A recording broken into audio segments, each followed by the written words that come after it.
Discuss करेंगे steady state error.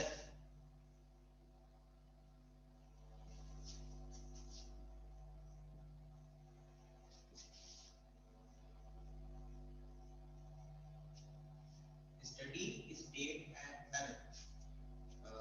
अभी जब जो लास्ट हमने डिस्कस किया उसके अंदर मैंने आपको ट्रांजिएंट रिस्पांस के रिस्पेक्ट में न्यूमेरिकल सॉल्व करना सिखाया था, जिसमें हमने MP, TS, TP, TR, TD ये सब फाइंड करना आपको सिखाया। अब नेक्स्ट उसी में एक पार्ट था ईएसएस, इसको हम स्टडी स्टेट एरर कहते हैं, ईएसएस। अब उसके बारे में डिस्कस करेंगे कि स्टडी स्टेट एरर क्या होती है, किस तरीके से कैलकुलेट करते हैं। स्टडी स्टेट एरर जैसा आपको पता है कि मैंने आपको एक ट्रांजिएंट रिस्पांस बताया था सेकंड ऑर्डर का, इसमें ये जो पार्ट होता है this one that is called ESS. इसे क्या कहते हैं? ईएसएस, मतलब स्टडी स्टेट एरर। तो स्टडी स्टेट एरर किस तरीके से कैलकुलेट करेंगे वो देखेंगे। तो पहला क्वेश्चन ये आएगा, what is steady state error? होता क्या है? स्टडी स्टेट एरर क्या है? तो स्टडी स्टेट एरर क्या है कि आपका इनपुट जो आपने फेड किया था, दिस वन इनपुट, ये इनपुट आपने दिया था, स्ट्रेट लाइन स्टेप फंक्शन दिया था ना इसको, लाइक दिस। तो इसके रिस्पेक्ट में ये आउटपुट आता है, आउटपुट ये था। तो इनपुट और आउटपुट के बीच का जो एरर होगा that is called steady state error. कैसे डिफाइन कर सकते हैं? स्टडी स्टेट कंडीशन में आने के बाद, स्टडी स्टेट कंडीशन मतलब कि पहले ये ट्रांजिएंट कंडीशंस में था, फिर उसके बाद क्या जाता है, ये सेटल डाउन हो जाता है, बिल्कुल लाइक दिस। वेवफॉर्म जो होगी वो क्या हो जाएगी, इसकी ट्रांजिएंट्स होगी वो बहुत कम हो जाएंगे। तो that is called steady state condition. तो स्टडी स्टेट कंडीशन में जो एरर आएगी that is called steady state error. अब स्टडी स्टेट कंडीशन कैसे है? This is the difference between input and output of waveform. Input और आउटपुट वेवफॉर्म के बीच का जो एरर होगा that is called steady state error. हम हमेशा किसी भी सिस्टम में, बट अगर हम कोई भी सिस्टम डिजाइन करें, हम चाहते हैं हमेशा एरर क्या हो, कम हो। तो उसी तरीके से स्टडी स्टेट एरर भी क्या होनी चाहिए, हमेशा कम होनी चाहिए। ठीक है? तो अगर हम स्टडी स्टेट एरर को डिफाइन करें तो इस तरीके से दे सकते हैं इसको।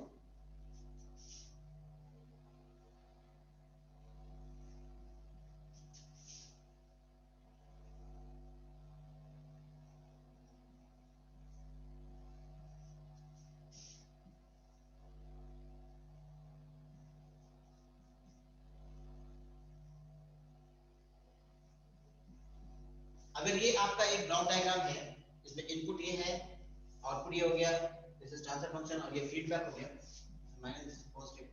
तो इसके रिस्पेक्ट में आप क्या इसको ऐसे लिख सकते हो, यहां का पार्ट क्या होता है, व्हाट इज दिस, इसे हम क्या कहते हैं, ईएस एरर होता था ये, तो इसको हम ईएस डिफाइन करते हैं। तो इसको हम ऐसे भी लिख सकते हैं, ES upon RS is equals to 1 upon 1 plus GS HS। ये भी मैंने आपको डिफाइन करवा रखा है जब मैंने आपको क्लोज लूप सिस्टम डिफाइन किया था। जब आपको मैंने क्लोज लूप सिस्टम डिफाइन किया था वहां पे मैंने एरर रेशियो निकाला था। So error ratio is ES upon RS equals to 1 upon 1 plus GHS, plus तब होगा जब यहाँ फीडबैक माइनस होगा, अगर यहाँ पे पॉजिटिव आ जाएगा तो यहाँ पे फीडबैक क्या हो जाएगा, साइन नेगेटिव।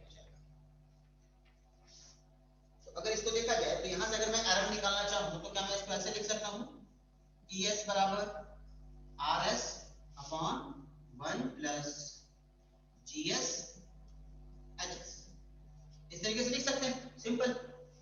अब इसमें बार बार इनपुट को चेंज करते रहो और एरर फाइंड करते रहो, इनपुट को चेंज करते रहो RS को, और यहां से एरर फाइंड आप कर सकते हैं direct. So steady state condition क्या होगी,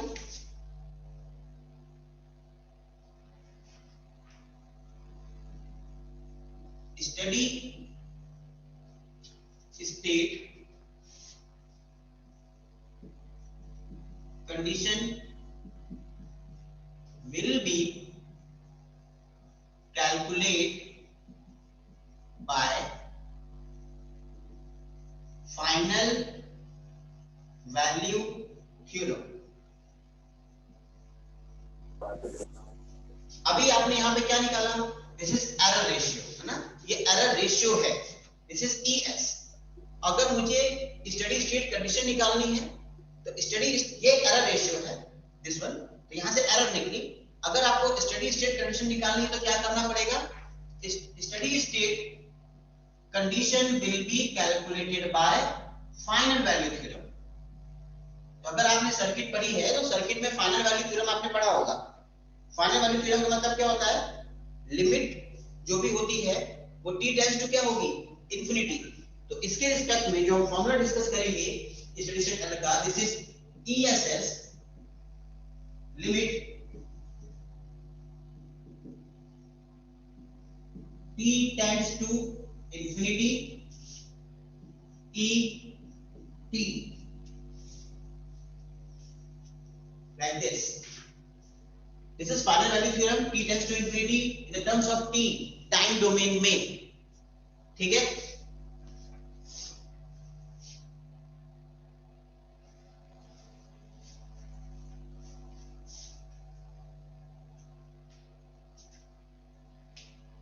तो आपका बेसिक फॉर्मूला क्या हो गया स्टेडी स्टेट एरर निकालने का, दिस वन, ESS बराबर limit t tends to 0 ET। What is ET, ये जो आपका ES है इसी को in the terms of t लिखिए। In the terms of t मतलब s domain to t domain convert करना है। s domain to t domain का मतलब क्या हो गया, इसका इनवर्स लाप्लास ले लो। तो पहले ES निकालो, देन उसका ET में चेंज कर दो, देन उसको यहां पुट कर दो, आपका ESS निकल जाएगा डायरेक्ट। क्लियर है? सो अब आपको मैं दिखाता हूं कितने टाइप्स के स्टेडी स्टेट एरर हो सकते हैं।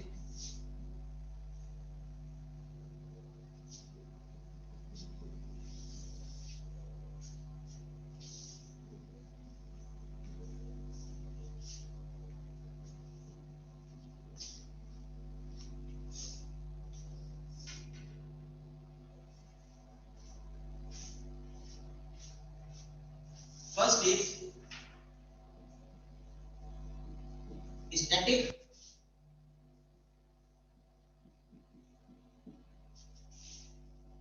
Position error. Static position error को मैं रिप्रेजेंट करता हूं KP, P for position. Static position error constant है, ये दैट इज कांस्टेंट। कैसे डिफाइन करेंगे, KP से डिफाइन करेंगे इसको कैसे बनाएंगे, देखिए ESS बराबर फॉर्मूला आपका क्या है, लिमिट आपने जो इन the terms of t domain पढ़ा था t टेंड्स टू इंफिनिटी, उसी को अगर s डोमेन में हम लिखना चाहेंगे तो इसको ऐसे लिख सकते हैं s tends to 0। Final value theorem में अगर आप t टेंड्स टू इंफिनिटी करते हो तो in the terms of s domain क्या होगा, that is s tends to 0। तो मैं इस ESS को in the terms of s domain में कन्वर्ट कर रहा हूं, तो क्या लिखूंगा, limit s tends to 0, then उसके बाद क्या लिखते हैं,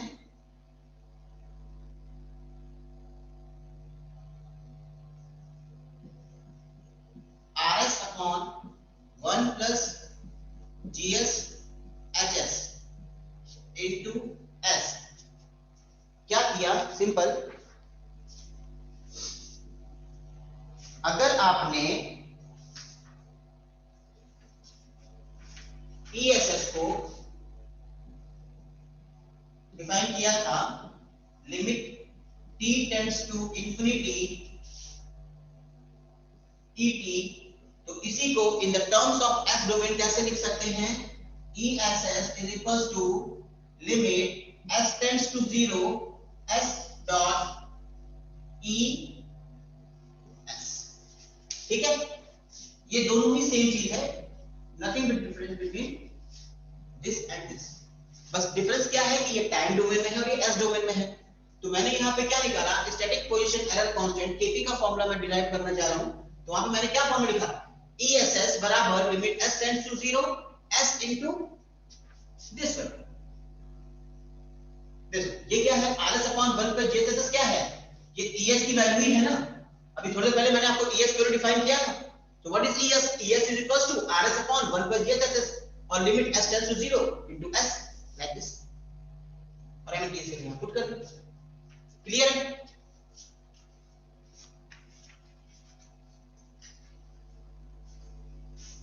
अब यहां पे अगर मैं इनपुट को चेंज करता हूं, इनपुट जो आपका RS है इसकी वैल्यू पुट करता हूं 1 upon S। RS equal to 1 upon s put कर दिया। rs की वैल्यू 1 अपॉन s का मतलब क्या हुआ? स्टेप फंक्शन अप्लाई किया है। क्या अप्लाई किया है? Step function. Step function apply किया है। स्टेप मतलब कि जिसका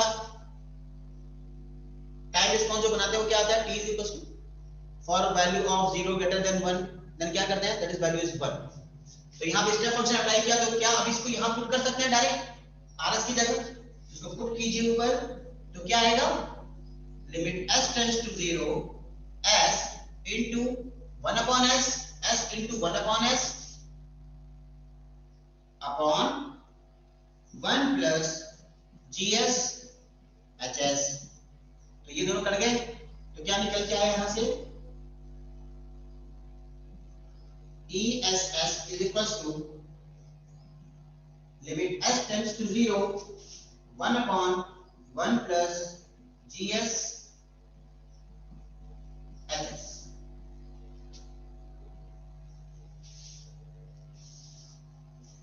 ठीक है, ess equals to limit s tends to 0 1 upon gs into hs हो गया। इसको मैं और क्या लिख सकता हूं? 1 upon 1 plus kp 1 upon 1 plus kp भी लिख सकते हैं। ठीक है, अब आप बोलोगे सर ये कैसे लिख दिया? तो इसको ऐसे समझेंगे हम, सिंपल। इसको समझना कैसे लिखा। अगर ये लिमिट की वैल्यू है, अगर ये लिमिट की वैल्यू है तो इस लिमिट वैल्यू को हम इसमें भी इंसर्ट कर सकते हैं, इसमें भी कर सकते हैं। जैसे देखो ऐसे 1 upon limit s tends to 0 1 plus limit s tends to 0 gs hs। ठीक है, तो लिमिट s टेंड्स टू 0 1 की वैल्यू क्या होगी? लिमिट s टेंड्स टू 0 1 की वैल्यू क्या होगी? 1 प्लस ये वाली वैल्यू क्या होगी? Limit s tends to 0 gs hs। यही होगी वैल्यू। इसमें ये जो फंक्शन आपका निकल के आया ये वाला, that is called kp। That is called kp।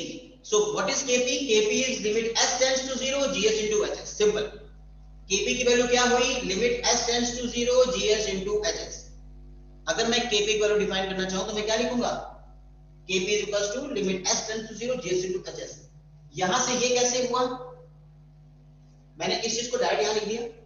Direct ऐसे लिखने के बाद इसका मतलब कैसे, ये कैसे बनाया हमने? तो मैंने तो यहां डिफाइन किया। दिस इज, अगर इस लिमिट को मैं यहां पर यहां पे इंसर्ट कर दूं दोनों फंक्शंस में तो कैसा रिजल्ट निकल के आएगा? 1 upon limit 1 s tends to 0 plus limit gs hs s tends to 0। Limit 1 की वैल्यू s टेंड्स टू 0 में क्या होगी? वैल्यू 1 होगी, क्योंकि भाई यहां पे s के लिए कोई वैल्यू है ही नहीं। तो आप पुट क्या करोगे? आप कुछ नहीं, दिस इज 1। और इस वाले में s का फंक्शन हो सकता है, अगर हो सकता है मैंने फंक्शन को डायरेक्ट कर दिया है। और इसको मैं क्या कहता हूं? kp। तो फॉर्मूला क्या बन गया? 1 अपॉन 1 प्लस kp। तो मैंने इसको डायरेक्ट यहां पे लिखा था 1 अपॉन 1 प्लस kp। क्लियर है? सो स्टेडी स्टेट एरर निकालना है। अगर आपको स्टेडी स्टेट एरर निकालना है 1 अपॉन s वाले फंक्शन के लिए तो क्या लिखोगे? 1 अपॉन 1 प्लस kp। अगर kp की वैल्यू डायरेक्ट पूछेगा तो क्या लिखोगे? Limit s tends to 0 gs into hs। अभी आपको न्यूमेरिकल करके बताऊंगा मैं। तो ये आपका फर्स्ट आपने डिफाइन किया kp, आपने फर्स्ट डिफाइन किया kp। अब नेक्स्ट आएगा static velocity constant. Static velocity error constant. Static velocity मतलब kv। Static velocity, static velocity को क्या डिफाइन करते हैं? k v। अगर स्टैटिक वेलोसिटी को डिफाइन करते हैं तो उस केस में हम यहां पे जो फंक्शन लेंगे rs की वैल्यू वो हम लेंगे रैंप फंक्शन के लिए। किसके लिए लेंगे? रैंप के लिए।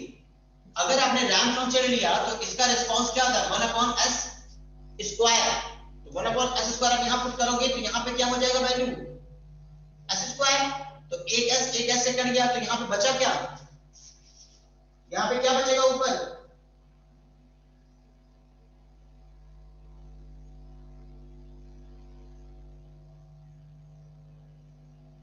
मल्टीप्लाई इसके साथ s बच जाएगा।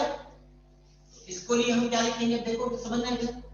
इसको इस तरीके से डिफाइन करें तो यहाँ पे वैल्यू क्या होगी, s लिमिट s और plus limit s into GS into HS होगी। अब लिमिट s टेंड्स टू 0 और यहाँ पे s है, तो अगर ये s की वैल्यू मैं यहाँ पुट कर दूंगा तो यहाँ की वैल्यू क्या हो जाएगी, 0। तो that value is defined by 0। Clear है। और यहाँ पे क्या है,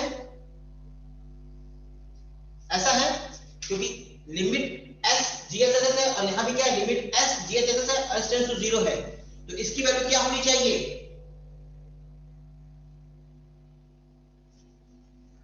अब इसको सॉल्व करेंगे तो क्या हो जाएगा total, this is also equal to 1 upon kv।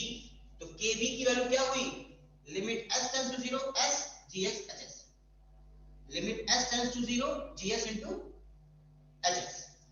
kp की वैल्यू क्या हो रही थी, kp की वैल्यू क्या थी, limit s tends to 0 gs into hs, और kv की वैल्यू क्या है, limit s tends to 0 s gs hs।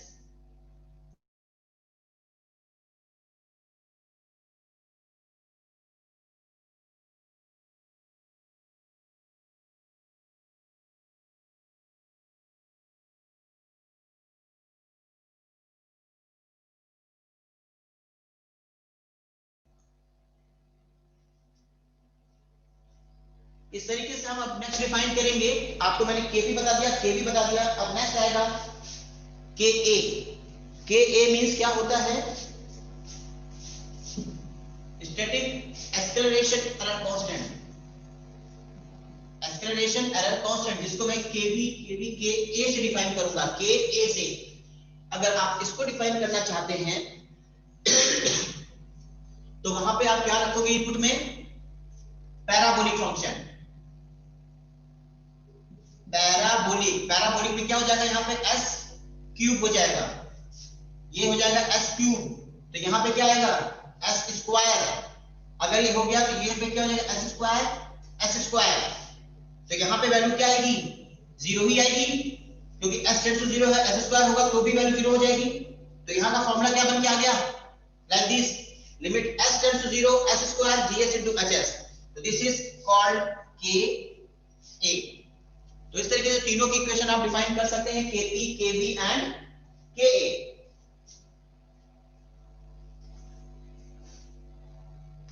KP KV and केए आप डिफाइन कर सकते हैं।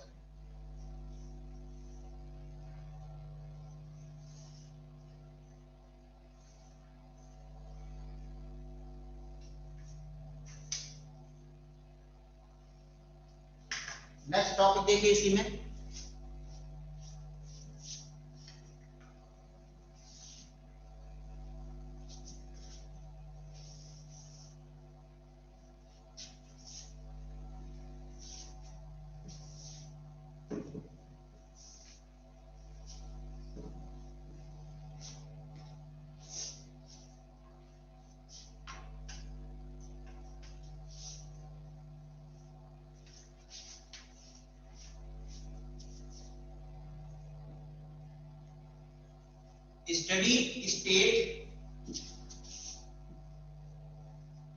steady state error for different types of system। Different types of system मतलब टाइप मतलब वही टाइप 1 टाइप 2 टाइप 3 टाइप 4 उनकी बात हो रही है। तो डिफरेंट टाइप ऑफ सिस्टम में टाइप 0 भी आएगा, टाइप 1 भी आएगा, टाइप 2 भी आएगा, लाइक दिस ऐसा। तो फर्स्ट हम ये चेक करते हैं for type 0 system. Type 0 system, अगर टाइप 0 सिस्टम होगा इसका मतलब number of poles at 0 position is 0। तो अगर इसका एक ट्रांसफर फंक्शन मैं पुट करता हूं, gs hs बराबर, एक मैंने ट्रांसफर फंक्शन में बना रहा हूं 1 plus ht1 1 plus st2 1 plus sta 1 plus stb like this. एक ऐसा मेरा ट्रांसफर फंक्शन है, इसका टाइप क्या है? ये जीरो है। क्यों? क्योंकि यहाँ पे single s to the power कुछ नहीं आ रहा है, तो यहाँ पे single s to the power क्या है? जीरो है, तो it is type zero function, simple. ऐसा है मेरे पास ट्रांसफर फंक्शन है टाइप जीरो सिस्टम के लिए। तो इस केस में अगर मैं बोलूं कि कैलकुलेट केपी, मुझे कैलकुलेट क्या करना है? केपी की वैल्यू कैलकुलेट करनी है, तो केपी का फॉर्मूला भी आपने डिफाइन किया, limit s tends to 0 gs into hs, simple. gs into hs put किया, तो आप क्या करोगे भाई? सिंगल इसको यहां पे ले आएंगे, यहां पुट कीजिए। So limit s tends to 0 k 1 plus st1 1 plus st2 upon 1 plus sta 1 plus stb, simple. अब यहाँ पे अगर s की वैल्यू आप जीरो पुट कर दोगे, तो पुट करो, देखो इसमें पुट किया तो क्या हो गया? ये वैल्यू जीरो हो गई, ये भी वैल्यू जीरो हो गई, ये वैल्यू जीरो हो गई, और ये भी वैल्यू जीरो हो गई। तो फाइनली आंसर क्या निकल गया? This is k। So kp is equals to value क्या आ रही है आपकी? kp इज इक्वल्स टू क्या आ रही है? k। ठीक है। अगर मैं अब यही क्वेश्चन बोलूं कि फॉर टाइप 1 सिस्टम, समझना बहुत इंपॉर्टेंट है, टाइप 1 सिस्टम की मैंने बात बोल रहा हूं, तो कैसे कैलकुलेट करेंगे बेटा? टाइप 1 सिस्टम, अगर टाइप 1 सिस्टम होगा, सेकंड देखिए, टाइप 1 सिस्टम, अगर टाइप 1 सिस्टम होगा तो इसका ट्रांसफर फंक्शन कैसे बनाऊंगा? सेम ये ट्रांसफर फंक्शन देखो, इसमें नीचे s टू द पावर क्या हो जाएगा? 1। अगर टाइप 1 होगा तो यहां पे क्या हो जाएगा? s to the power 1। तो इसको मैं ऐसे भी लिख सकता हूं, gs hs बराबर k 1 plus st1 1 plus st2 upon s to the power 1 1 plus sta 1 plus stb, like this। तो ये क्या हो गया आपका? Type 1 system. अब इस टाइप 1 सिस्टम के लिए अगर मैं केपी की वैल्यू कैलकुलेट करना चाहूंगा, समझना इसको, अगर मैं केपी की वैल्यू कैलकुलेट करना चाहूंगा तो यही फॉर्मूला लगाऊंगा, और इस फॉर्मूले में ये वैल्यू यहां पुट कर दूंगा, सिंपल। तो यहां पे क्या आ जाएगा? नीचे की तरफ s, तो s की वैल्यू ये क्या कर देगा इस टोटल फंक्शन को? इंफिनिटी। इट मींस केपी की वैल्यू टाइप 1 सिस्टम के लिए क्या हो जाएगी? इंफिनिटी हो जाएगी, क्योंकि इस फंक्शन को यहां पुट करते ही यहां नीचे s आ जाएगा, और s की वैल्यू आप 0 डाल दो तो ये फंक्शन क्या हो जाएगा? Infinity. So kp is equal to क्या हो जाएगा? इंफिनिटी हो जाएगा। किस लिए? जब टाइप 1 सिस्टम होगा तो। ठीक है, तो अब यहां पे हम इससे क्या निकालेंगे? kv निकालेंगे, kv का फॉर्मूला क्या था? Limit s tends to 0 s into gs hs। तो यहां पे क्या हो जाएगा? Limit s tends to 0 s into 1 plus st1 1 plus st2 upon s into 1 plus sta 1 plus stb। ये फंक्शन दोनों कट गए, इसकी वैल्यू क्या हो जाएगी? 0, इसकी वैल्यू 0, ये भी 0 और ये भी 0। So final will be, this is by k। The final value is kv बराबर kv बराबर क्या हो जाएगा? k हो जाएगा। तो आपने क्या कैलकुलेट किया? यहां से टाइप 0 सिस्टम के लिए कैलकुलेट किया और टाइप 1 सिस्टम के लिए कैलकुलेट किया। अभी आपको एक चार्ट बना के दिखाऊंगा मैं। और नेक्स्ट आएगा टॉपिक आपका टाइप 2।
सो नेक्स्ट टॉपिक है इसी में आपका, अगर टाइप 1 सिस्टम ये था, टाइप 2 सिस्टम ये, अगर टाइप 3 सिस्टम क्या होगा?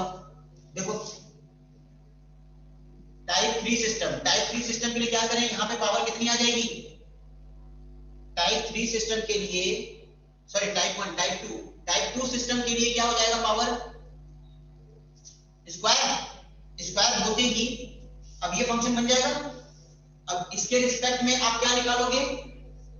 के ए। तो के ए का फॉर्मूला क्या होगा? Limit s tends to 0 s square gs hs। तो यहाँ पे s स्क्वायर आ जाएगा और यहाँ भी आपका s स्क्वायर है, तो दोनों कट जाएंगे, तो वैल्यू यहाँ पे क्या निकल के आएगी? के ए बराबर के। इस चीजों को पढ़ाने का सिर्फ एक ही मतलब था कि आपको ये कैलकुलेट करना चाहिए कि केपी, केवी और के ए ये जो तीनों कांस्टेंट होंगे इनका फॉर्मूला क्या है और किस फंक्शन के लिए ये रिस्पॉन्ड करेंगे। तो सिंपल दिमाग खोल के सुन लो आप अच्छे से। अगर केपी फंक्शन है, केपी, तो केपी जो फंक्शन होता है यूनिट स्टेप फंक्शन अगर होगा, अगर केपी निकाल रहे हो और यूनिट स्टेप फंक्शन है तो केपी की वैल्यू के आएगी। और यूनिट स्टेप फंक्शन के अलावा कोई और भी इनपुट है, आइदर रैंप है, पैराबोलिक है, व्हाटएवर एनिमल, तो केपी की वैल्यू क्या हो जाएगी? इन्फिनिटी। केपी की वैल्यू क्या हो जाएगी? इन्फिनिटी हो जाएगी।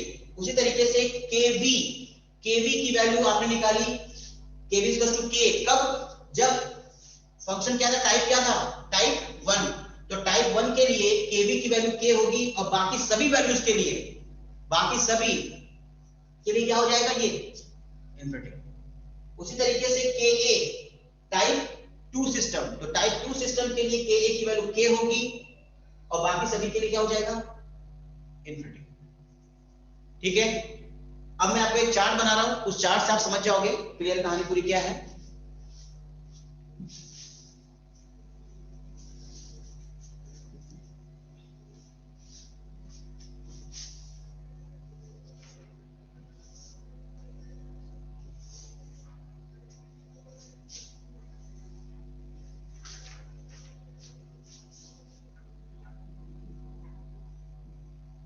Unit step function, unit ramp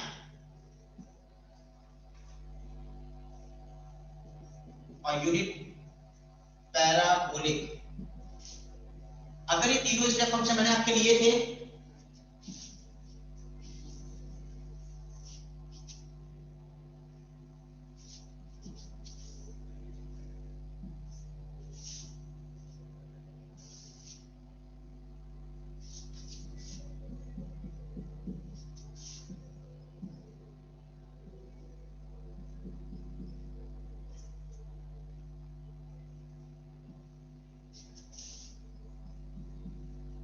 ये क्या निकाला मैंने आपके लिए? ESS, steady state error. ये क्या निकाला? स्टडी स्टेट एरर कैलकुलेट करना बताया आपको। स्टडी स्टेट एरर निकालने का फॉर्मूला क्या था आपको मैंने पहले बताया था। अगर स्टडी स्टेट एरर आप निकाल रहे हो तो कैसे लिख रहे थे बेटा उसको? ESS कैसे निकालना थे? 1/1 प्लस KP, 1/KB और 1/KA। सिंपल है ना? ESS की वैल्यू 3 मैंने कैलकुलेट किया था अभी आपको, KP, KB, KA के टर्म्स में। तो अगर आप सोचो कि भाई KP की वैल्यू कब डिफाइंड होगी? KP की वैल्यू तब डिफाइंड होगी जब स्टेप फंक्शन इनपुट पे दिया जाएगा तब। आइदर किसी भी वैल्यूज पे ये डिफाइंड नहीं होगा। अगर आपने लिखा टाइप 1 सिस्टम, है ना? अगर टाइप 1 सिस्टम कर रहे थे तो उसमें KP की वैल्यू क्या आनी चाहिए? देखो यूनिट स्टेप फंक्शन चेक करो, ये है आपका टाइप 0, टाइप 1 और टाइप 2। देखो टाइप 2 फंक्शन के लिए, टाइप 2 मतलब केवी डिफाइन किया गया था। टाइप 2 के लिए केवी डिफाइन किया गया था, तो केवी की वैल्यू क्या थी? सिंगल के थी, तो इसका ESS क्या होगा? 1/K। बाकी के लिए वैल्यू क्या आ जाएगी? देखो 0 हो जाएगी। कैसे? स्टेप फंक्शन आपने टाइप 2 के लिए अगर केपी को कैलकुलेट करना चाहोगे तो क्या हो जाएगा उसकी वैल्यू? इन्फिनिटी। और केवी की वैल्यू, केपी की वैल्यू और केए की वैल्यू दोनों इन्फिनिटी हो जाएगी। और 1/इन्फिनिटी मतलब ESS, तो 1/इन्फिनिटी की वैल्यू क्या हो जाएगी? 0। तो ESS का मतलब क्या है? 1 अपॉन की वैल्यू चल रही है। अब यहां देखो टाइप 0 फंक्शन, टाइप 0 फंक्शन में क्या था, kp की वैल्यू k के बराबर आ रही थी, तो उसका ESS क्या था 1 अपॉन 1 प्लस kp या k, तो इस तरीके से रिप्रेजेंट कर सकते हैं। बाकी में क्या होगी वैल्यू इन्फिनिटी। नेक्स्ट वाला देखो टाइप 1 सिस्टम के लिए 0 kb में डिफाइन किया, ये किस में डिफाइन हुआ ओनली फॉर रैंक, ये किस में डिफाइन हुआ only for parabolic, and this is defined for only step function. तो स्टेप फंक्शन पे टाइप 0 फंक्शन पे इसकी वैल्यू आ रही है, रैंक पे टाइप 1 सिस्टम पे इसकी आ रही है, पैराबोलिक पे टाइप 2 पे इसकी आ रही है। ये चार्ट आपको याद रखना है, गेट में इसके रिस्पेक्ट में क्वेश्चंस पूछे जाते हैं। आपको एक नेक्स्ट लिंक मैं शेयर कर रहा हूं, फिर से उस लिंक से ज्वाइन करो, मैं आपको इसका न्यूमेरिकल बता रहा हूं किस तरीके से न्यूमेरिकल सॉल्व करते हैं। क्लियर है? मैं भी आपको फिर से एक लिंक शेयर कर रहा हूं, आप उस लिंक को फिर से रिज्वाइन कीजिए और आपको न्यूमेरिकल करा के दिखा रहा हूं।